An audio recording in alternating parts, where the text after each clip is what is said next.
O Mother Nui, stretch high above this valley. Your starry body is our glory.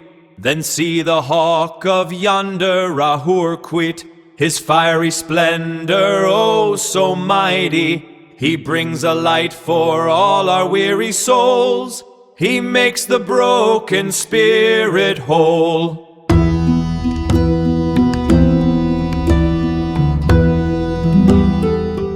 So, what if your morning alarm clock isn't just waking up your biology, but is actually triggering a localized Big Bang right inside your mind? Welcome to this deep dive. Today's mission is to completely reframe how you view your daily routine. Yeah, I was at a really fascinating stack of esoteric sources today, spanning Hermetic, Kabbalistic, Taoist, and Confucian traditions. Right. And we were exploring the idea that waking and sleeping are not just, biological chores, but these profound metaphysical forces. So, okay, let's unpack this. The core premise here is that your sleep cycle is essentially the systolic and diastolic pulses of the divine heart. I love that image. It's this inescapable rhythm moving you between expansion and return.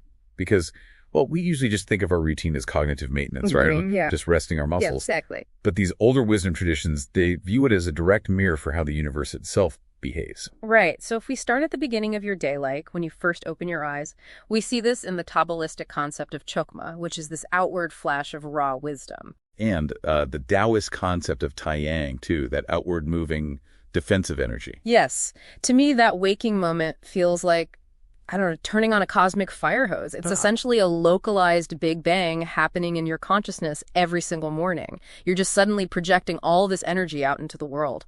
That's a perfect way to picture it. Waking up is this outward, radiant burst of creation.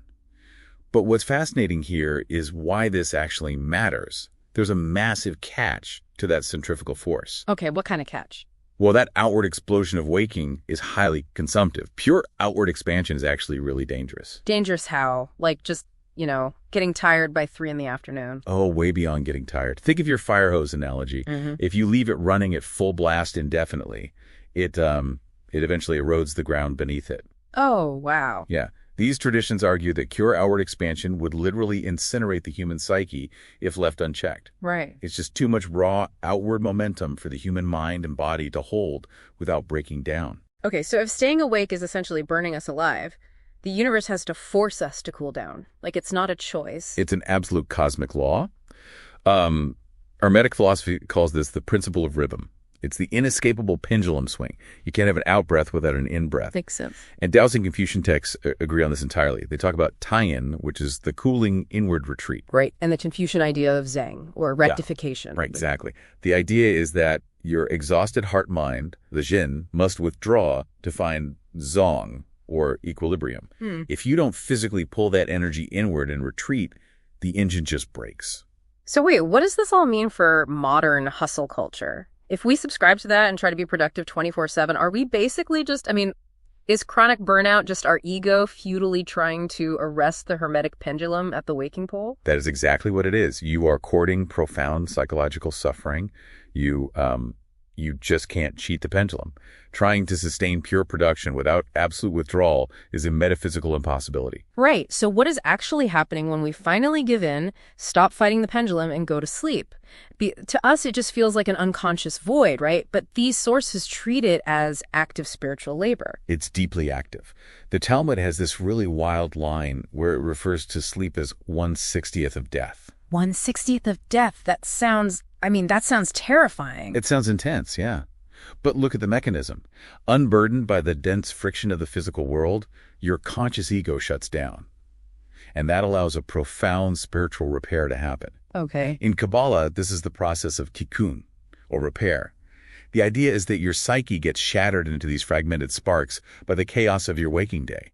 And during deep sleep, you are actively gathering up those scattered sparks to mend your shattered vessels. Here's where it gets really interesting. If we are actively mending and integrating those experiences every night, the cycle isn't just some closed loop, right? It's not endless repetition. Right. No, it's not a flat circle. It's a spiral staircase. You wake up slightly more spiritually synthesized each day. You literally see the world a little bit clearer than you did yesterday. Exactly. You carry back a fraction more insight. Sure. You've successfully synthesized the chaos of the previous day, so you're never at the exact same starting line. So for anyone listening who, constantly sacrifices sleep to get more done, you really need to reframe this. Going to bed early isn't a sign of weakness. It's a mandatory requirement for your spiritual evolution. Yeah, fighting sleep is fighting cosmic law. Exactly. Consciously surrendering to the profound darkness of night allows you to actively participate in your own synthesis. Which leaves you with a really provocative puzzle to consider tonight. Oh. Yeah. If every night is an active metaphysical repair of the day's fragmented sparks, what do the bizarre recurring symbols in your dreams reveal about the specific cosmic mending your soul is currently trying to complete? Man, that is something to think about. Next time your alarm goes off, just remember, it's not a biological chore. It's your localized Big Bang, the systolic pulse of the divine heart, starting all over again.